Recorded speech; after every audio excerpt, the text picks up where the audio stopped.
Selamat datang di Tenda Besar News, channel yang menyajikan berita-berita terhangat dan populer tentang politik, ekonomi, budaya, tokoh nasional, tokoh agama, publik figur, dan hazanah di seluruh Nusantara.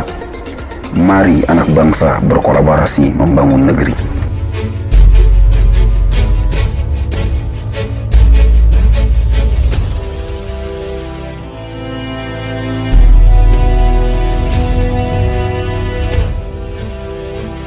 Aturan masa kampanye terbaru disepakati DPR, pemerintah dan penyelenggara pemilu.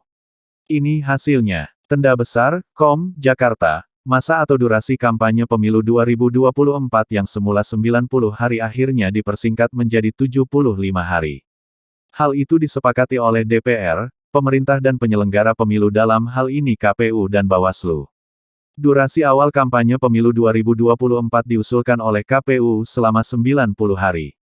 Namun dengan berbagai pertimbangan akhirnya disepakati menjadi 75 hari. Hal itu disampaikan oleh anggota Komisi 2 DPR Rifki Nizami Karsayuda kepada awak media, Senin, tanggal 16 Mei tahun 2022.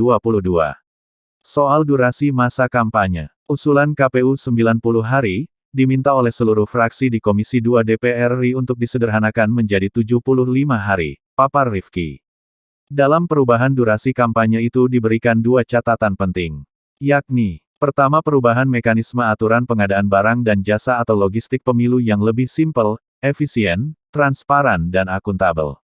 Misalnya menggunakan elektronik katalog dan penyebaran pencetakan di beberapa tempat di Indonesia sehingga penyebaran distribusinya bisa sebangun dengan masa kampanye yang tidak terlalu lama, kata Rifki. Kedua, DPR meminta pemerintah dan penyelenggara pemilu menyusun kualifikasi hukum acara pemilu dengan melibatkan juga Mahkamah Agung dan Mahkamah Konstitusi. Harapannya dengan menyusun kualifikasi hukum acara pemilu, penyelesaian sengketa pemilu bisa selesai tepat waktu dan tidak mengganggu proses pelantikan dan periodisasi jabatan politik dan juga tidak mengganggu jalannya Pilkada serentak 2024 yang digelar setelah pemilu. Seluruh pihak termasuk DPR RI akan bekerja semaksimal mungkin untuk mewujudkan kualifikasi hukum acara pemilu ini untuk memastikan waktu penyelesaian sengketa dan berbagai mekanisme hukum kepemiluan di Indonesia bisa tepat waktu dan tidak mengganggu proses-proses pelantikan dan periodisasi jabatan-jabatan politik baik Presiden Wapres, DPR, DPD, DPRD termasuk dalam konteks Pilkada itu sendiri, terang politisi PDIP itu. Senada dengan Rifki, Wakil Ketua Komisi 2 DPR RI Junimat Girsang menyebut bahwa efisiensi masa kampanye pemilu 2024 usulan Komisi 2 DPR selama 75 hari karena mempertimbangkan transisi pandemi ke endemi. Junimat mengatakan, dalam rapat konsinyering Komisi 2 DPR bersama penyelenggara pemilu dan pemerintah, KPU memaparkan masa kampanye pemilu 2024 adalah 90 hari. Komisi 2 DPR menyampaikan dalam rapat konsinyering bersama penyelenggara pemilu dan pemerintah, masa kampanye cukup 75 hari dengan mempertimbangkan waktu dan anggaran.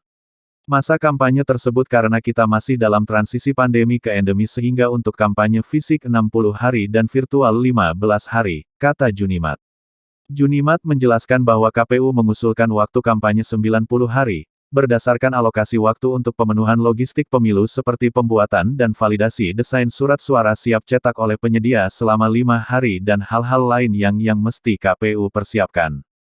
Lalu approval cetak massal oleh KPU 5 hari, produksi pencetakan surat suara di pabrik 30 hari, distribusi ke KPU Provinsi, Kabupaten Kota 30 hari, sortir lipat dan pengepakan dari KPU Kabupaten Kota ke TPS 20 hari, jelas Junimat. Namun, menurut dia, dalam rapat tersebut, Komisi 2 DPR menyampaikan pendapat agar masa kampanye cukup 75 hari dengan mempertimbangkan efisiensi waktu dan efisiensi anggaran pemilu. Junimat mengatakan bahwa efisiensi masa kampanye itu akan berdampak pada berbagai hal sehingga Komisi 2 DPR memberikan catatan bagi penyelenggara pemilu untuk mempersiapkan secara matang. Demikian berita yang dapat disampaikan. Jangan lupa bantu channel ini dengan cara subscribe, like, dan tekan tombol loncengnya serta share ke media sosial lainnya jika video ini dianggap bermanfaat. Terima kasih.